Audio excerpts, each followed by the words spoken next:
it's the right move, but But why? But look what he yeah. I know. This is what I would say as well. Why would you give the opponent a chance to double the pawn? Yes. Do you know maybe how white typically responds to this? I think he'll push the pawn. Yeah. If they want Benoni and not Banco or something else, they will play e6.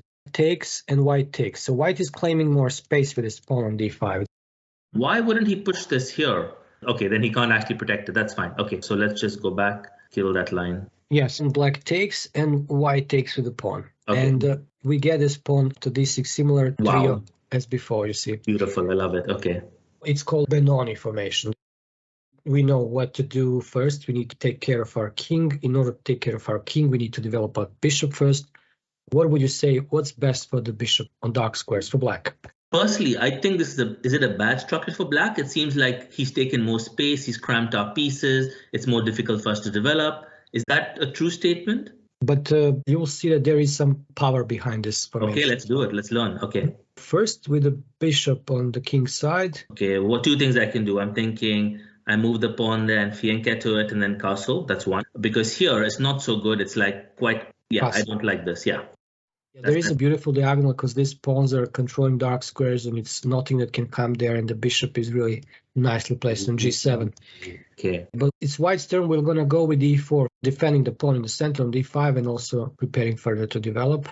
g6, knight f3. There are other ways again, but this is how the main line goes, and black castles, and white does the same. We see that the bishop is good here. Yeah. We see that this light square bishop is also okay here. Yeah. So what I'm thinking, this could be rubbish, but the idea is, let's say this goes here, knight goes here, my rook comes here, and the idea maybe being that I can get a powerful knight in the center. My idea is if I capture and he captures, my knight moves there. It could be an idea because the only way then he can get my knight out is if he moves his pawn ahead. So maybe I'm developing my pieces in that way. That's one idea. I don't know if that's any good. But also maybe looking at my queen this way, because at some point he might develop his bishop. Maybe I can put some pressure on that pawn. Or maybe I can do a queenside attack. If it's none of that, maybe I can start, maybe move my bishop here and start pushing these pawns little by little, create an attack, create something on that side, because the center is kind of blocked. Getting space there means that you may dislodge these pieces of white. The knight on c3 is in danger, which is defending the pawn on e4, which you may be attacking. So it's a very good thing to have this. Sometimes people have this formation. They can push c4, and then the knight from d7 jumps into c5, hitting e4. Okay. You said that f4 is what white wants to do to chase the knight away from. I think so, yeah. And then he can create a powerful attack on that side, maybe, no? Maybe e5 eventually. They have majority there. You know, they push e5, and sometimes even with sacrificing a pawn. Yeah. They're freeing up the d pawn, which may go to d6 afterwards, and they're really breaking completely in the center. You may see actually sometimes black playing something quite weird. You know, they get this thing often. Yeah, they eliminate the knight because the knight was a supporter of e5, you see. Yeah. Now f4 is a problem, okay, and sometimes you see black doing this just in order to prevent f4. And if f4 is done, g takes f, bishop takes f4, you're completely dominating dark square. This square is yours, this square is going to be yours. That's the strategy in the Benoni. Now, of course, white can try g3, f4, but that's something quite artificial. And you can even try g4 to completely smother their king side if possible. Of course, you can get g4 in. But the question is, let's say we have that structure where we have a pawn here, his bishop has come there. Yeah. It's like our king is kind of exposed. There's no pawn over here. There's no pawn over here. Can he organize some attack? Is that kind of a weak structure where you see you have a bishop, a pawn, the knight? I don't know. I don't know enough about that. Yeah. Yeah. That's a good question. Of course, if we would remove the pieces, then definitely looks terrible. But with the pieces on the board, especially with the dark square bishop here, which is controlling the board completely in the center, plus the knight standing on e5, you can also maneuver the knights and you will see how they can work the best. This is what I want to see. Okay, now it's not so scary because it is a different structure. That's the structure I think you were talking about, you know, f4. Yeah. No, now I can see it because let's say he takes this. I actually don't mind this now. This is interesting. Wow. But it's how you maneuver the knights to arrive in this position. I mean, you cannot get always this thing, you know, of course you can... Maybe... No, I understand. But for example, if they would take this way, they're really saying goodbye to the dark squares. Maybe you need also f5 at a certain point. Okay, let's talk about two concepts here. Firstly, I should not be generally scared if I don't have a pawn in front of my king. And this is something I try and understand, because sometimes I see the grandmasters, they move things. Like sometimes they say you're weakening your king side, right? You're moving pawns in front of the king. But this is not necessarily scary, and it may not always be the case. But just explain this to me. Why is in this case not so scary, but sometimes moving the pawns in front of this king can be bad, if that makes sense? Of course, I mean, everyone is scared without the G pawn. You have H and F, they're terrible. They're really weakening a lot. F-file squares are terribly weak. You can see maybe white bringing something to F-file. The difference here is that the center is kind of blocked, and it is a struggle for him to break through that, essentially. I don't think there is a way for them to really support E4, E5 ever, because we're definitely going to have something on E5. Whatever happens, we're going to have a blockade here. Yes. Okay, this is critical. So, for example, this is really good. For example, if I play this, he plays this, for example. I'm just making some rubbish moves. Yeah, just here. Okay, let's say he takes, I take. He cannot break through that. This is what's important. And then I, for example, say, okay, I can create some kind of a battery or whatever. Okay, now this is actually okay. And it's really good for black. Yeah, centralizing, yeah. F5, eventually you really play. Although you can also just look at the pawn on E4. It's a problem for their bishop to get activity, because of this pawn. The same way as this one, but I think you can still maneuver a little bit longer until you play F5. Yes. When I was younger, I couldn't really understand why this is bad for white. I would always play F3. I would feel like comfortable. It's weakening, of course, dark squares, but it's sealing that simply they're not going to be moving the pawns in the center anymore. They settled for F3. They said, okay, I'm going to just put my pawn on F3 and defend E4, and that's it, waiting for something to happen. It is stable, but it is not really moving anywhere, and it's not dangerous for the opponent. So you're losing the momentum. So white needed to play actively, which means the pawn needs to go here. They need to start threatening like E5 if they want an active game. This is like settling for less. But there is also something very interesting that we need to see, and that's the question, like, what do you think is the best setup for white's pieces? Okay, let me think for a second. What could I do? One is I could develop my bishop out to G5, but the queen could easily come to B6 and then try to threaten my pawn on B2. Second thing is he could move his pawn to H6, in which case either I trade his knight or I move my bishop back. So that could be a wasted move. I'm not seeing any. This is a good point. I don't have a real good plan for white. If I was playing white, I wouldn't quite know what to do here. Okay, let's ask about the weaknesses of black. Say one major weakness that black created so far. This pawn, backward pawn. Okay, so if there is a weakness, we'd like to put pressure on it. My bishop there. Yeah, so bishop F4. How can we put more pressure on the pawn? I'm not talking about E4, E5 yet. How do we do it? Well, one is definitely bishop to F4.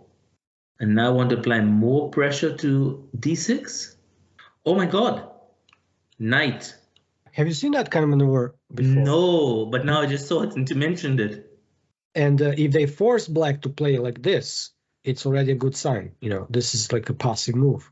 You don't need to necessarily win the pawn on D6. You're just forcing the opponent to play passively. That's already like mission accomplished.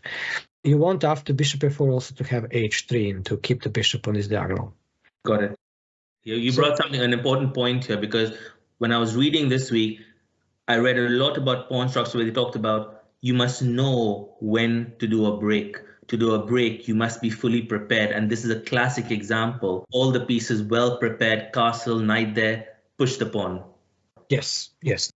Also, since you mentioned black wants to play A6, B5, that means white wants to prevent further expansion or any kind of expansion. So what do you think white plays? This guy. Yes, A4 is required because, if you have knight on C4, they would definitely want to push B5, but then A4 is going to be there. So we have almost everything that is required here for white, and for the plan to work, they need to keep the knight alive. And that's why you see you played for black bishop G4. Mm-hmm. So we talked about bringing the pawn to G5, controlling E5, talked about attacking E4, putting pressure here, forcing white to play passively, trading this bishop for a knight, that's all good. But there is also this B5, and if you go just simply with A6, the opponent's going to go with A4. So we still have a problem. How can we push B5? There is a way to involve this knight into that B5 idea. And let's see how exactly to do it. You want to have many pieces controlling B5 to support B7, B5. Well, one idea could be this and then this. But I'm worried that if I put my knight there, he'll just capture with his bishop and we lose it.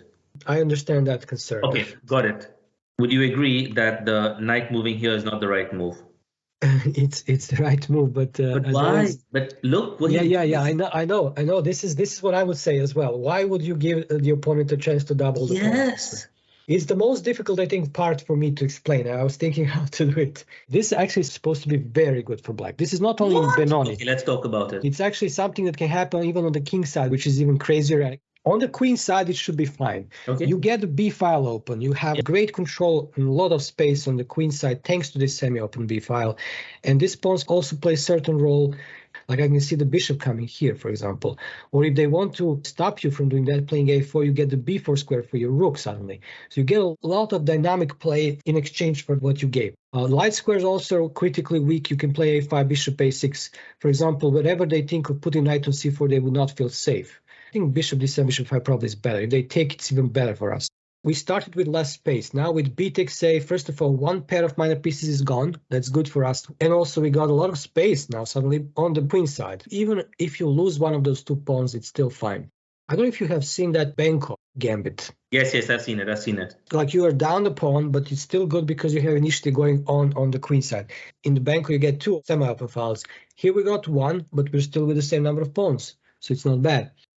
If we move this straight to the end game, obviously this is better for white because we have double pawns in, again, I might be wrong, we have double pawns, and I've heard that in that type of structure, they can begin to try to create the principle of two weaknesses and maybe attack those pawns and win the game. But maybe that's too premature. I can see that there is a way for white to, with those two pawns, stop three pawns of black. You see, black can create a passer only by sacrificing this way and getting the c pawn. But you know, the moment the pawn gets to a4, you just see a3 and that's it. These pawns are going nowhere. Yeah. And if white is not taking, and actually white is not taking here, the knight from a6 is coming to c7. Yeah. Then what do you do after for black? What is next? So my idea is to move this, then potentially move this, move that, and start expanding. So even then, if he responds with that, I've got enough of, I've got a good structure. It's all getting strengthened there, etc., etc. Okay, so that's the plan indeed. Although you may see them when you do a6, they may play a5. So they're kind of... Oh, crap. But it's not really that okay. bad. Mm-hmm. It's okay. Wait. Because, hold on. Look at that. Yeah, okay, yeah. That's that. He takes that. I take that. Or I take the pawn. That's actually quite good. That is good, yes. Very good. Because, for example, he said, I want to try it. I just block him there. Now he's got a struggle. That becomes a weak pawn. I take it.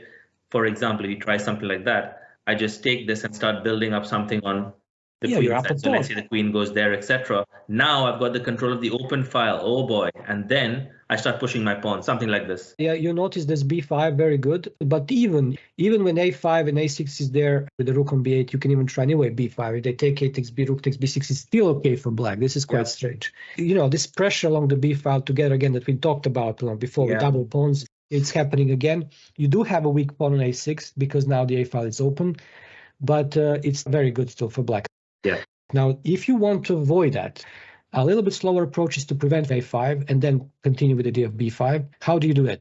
I don't know, but isn't it this and then I push this? Yes. So then you get rook b8 if you need to, and then b5. So when you know these things, let's go to chapter 2, I think.